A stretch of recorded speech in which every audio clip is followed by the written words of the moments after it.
अभी जब मैं आपका इंट्रोडक्शन दे रहा था तो मैंने एक वर्ड यूज़ किया लैसिक सर्जरी। तो सबसे पहले हम शुरुआत यहीं से करते हैं हुँ, कि ये हुँ। क्या होती है? और ये किन लोगों को होती है और किस उम्र में होती है और इसको सही करने का सही तरीका क्या है? आजकल जो नंबर आ जाता है बच्चों में, अच्छा, जो 18-19 साल तक बढ़ता रहता है, उसके बाद में जो लोग चश्मा नहीं लगाना चाहते, अच्छा, उनके लिए जो ट्रीटमेंट हम लोग ऑफ़र करते हैं, वो लैसिक है। अच्छा। तो लैसिक एक शुरुआत में 80s में जब शुरू हुआ था, तो वो लैसिक के नाम से काफ़ी पॉपुलर हो गया। अभी जो है, उसके बहुत सारे मॉडिफ़िकेशन आ गए। हुँ, तो मेनली जो ये पद्धति है, वो ग्लासेस रिमूवल की है, 20 से 40 साल के बीच में जो लोग चश्मा नहीं लगाना चाहते, उनके अच्छा। लिए। तो ये ट्रीटमेंट है उनके लिए। बाकी जो बाकी इसके अलावा आई में जो ट्रीटमेंट होता है वो कैटरेक्ट होता है, वो हुँ, एक एज के बाद में तब मोतियाबिंद हो जाता है। हुँ। उसके बाद में वो अलग सर्जरी है। अच्छा। तो सर सबसे पहले जब हम आँखों की बात करते हैं तो क्योंकि बहुत एक सेंसिटिव ऑर्गन है, तो इसके बारे में हर कोई डरता भी है कि डॉक्टर के पास जाने में इस तरह की दिक्कतें होती हैं। तो सबसे पहले मैं जानना चाहता हूँ कि एक सर्जरी आप कर रहे हैं, तो क्या जो पेशेंट होता है वो इतनी जल्दी कन्विंस हो जाता है आई सर्जरी के लिए? या नहीं कन्विंस होता तो आप कैसे उसको कन्विंस करते हैं कि नहीं भाई आपकी रिक्वायरमेंट है करवाना पड़ेगा आपको?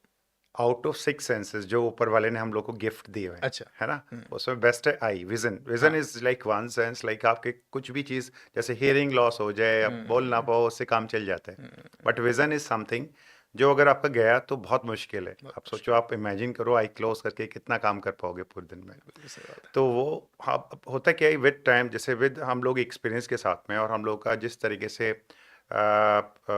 एक करिकुलम होता है, हुँ, एक लर्निंग कर्व होता है, उसके बाद एक करिकुलम होता है, उसके एमएस करने के बाद या उसके बाद फिर कुछ फेलोशिप्स होती हैं थोड़ी सी। अच्छा, अच्छा। तो उनके करने के बाद में then we are having very stable hand for surgeries, like क्योंकि एक आई सर्जन के लिए सबसे इंपॉर्टेंट चीज़ चाहिए हुँ, स्टेबिलिटी इन हैंड। अच्छा। तो बहुत सारे वो ये कि सारे आई सर्जन्स बहुत स्टेबली नहीं कर पाते चीज़ों को, लेकिन कुछ ऐसे होते हैं जो बहुत अच्छे से कर लेते हैं अब उसमें। हुँ, तो आई में बहुत ज़्यादा कम जगह होती है बाकी सब सर्जरीज की तुलना में। अगर हुँ, कोई पेट का डॉक्टर है, पेट का ऑपरेशन कर रहा है, वो ठीक है। हुँ, बट आई में there is just only 3 millimetre of space जहाँ पर आपको सारी चीज़ें करनी है, या कुछ चीज़ें माइक्रोन में चल रही होती हैं। हुँ, तो और आई का टिश्यू बहुत इंपॉर्टेंट टिश्यू होता है, जस्ट लाइक जैसे बहुत वैल्यूबल टिश्यू होता है। Hmm, even a micron of think like हम लोग के लिए बहुत इंपॉर्टेंट है प्लानिंग में, मैनेजमेंट में। और हुँ, कुछ माइक्रोन से तो सारी चीज़ें बदल जाती हैं। हुँ, तो वो सारी चीज़ें आई के लिए बहुत इंपॉर्टेंट है।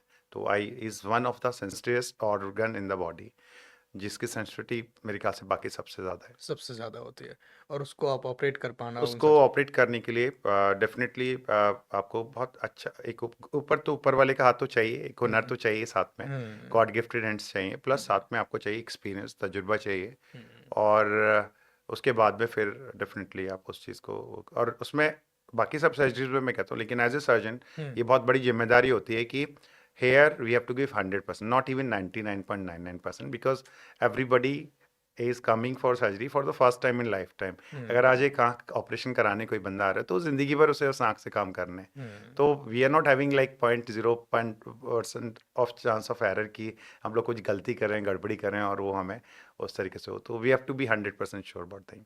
तो whenever you are going, तो सबसे पहली चीज़ होती है पेशेंट को जब हम लोग बताते हैं हुँ, कि भाई अगर आप आ रहे हो और हम लोग आपका ऑपरेट कर रहे हैं, तो आप एक्सपीरियंस और वो सारी चीज़ें सही है, but hmm, you are coming to the best place, क्योंकि एज ए टिश्यू आई को हैंडल करना हुँ, कितना सेंसिटिव है, कितना उस तरीके से और किस तरीके से मैनेज करना है, हुँ, वो बहुत कम लोगों को पता है। और उसमें एक्सपर्टाइज बहुत ज़रूरी है, और उसके बाद में तब आपको कॉन्फिडेंस होगा और आपके तभी आप पेशेंट को पास ऑन कर सकते हो। बिल्कुल सही बात है। अब बाकी आपके स्टाफ वगैरह भी हैं, आपके कलीग्स भी हैं, हुँ, तब आपका कॉन्फिडेंस होता है और आप 100% आपका श्योर शॉट डिलीवरी करते हो उस चीज़ को, रिजल्ट्स को। और आपको पता है कि आपको अपने दिमाग में भी आपके सेट है कि आपको 1% भी एरर नहीं करना नहीं उस चीज़ करना में। है। तभी आप स्टेप बाय स्टेप आगे ग्रो अप कर पाते हो, और तभी कॉन्फिडेंस होता है कि आपके रिलेटिव्स को, जैसे I have operated my mother as well, अच्छा, बोथ आईज। तो आप, आपने किया हाँ, खुद मैंने ऑपरेशन? खुद अपनी क्या मदर को बात ऑपरेट किया है। है! तो तभी आपको इतना कॉन्फिडेंस होता है, ठीक है, you can do it, like मतलब you have to do it, but है बिल्कुल ना? आपने सही बात बोली कि देखो आप तो अपनी ड्यूटी कर रहे हैं, लेकिन उसमें एक एक्सपीरियंस के साथ साथ गॉड गिफ्टेड होना भी बहुत ज़रूरी है क्योंकि 1 लाख से ज़्यादा सर्जरीज़ करना नॉट अ स्मॉल थिंग्स है। मुझे लगता है कि पर डे के हिसाब से भी काउंट करें तो कितनी सर्जरी निकल जाएँगे इसमें? ऑन एन एवरेज हम लोग जो है मतलब 30 से 40 सर्जरीज मैं करता हूँ, 1 30 दिन में? एक दिन में। कितना टाइम लगता है एक सर्जरी करने में? अभी तो 4 या 5 मिनट ओनली 4 या 5 मिनट में?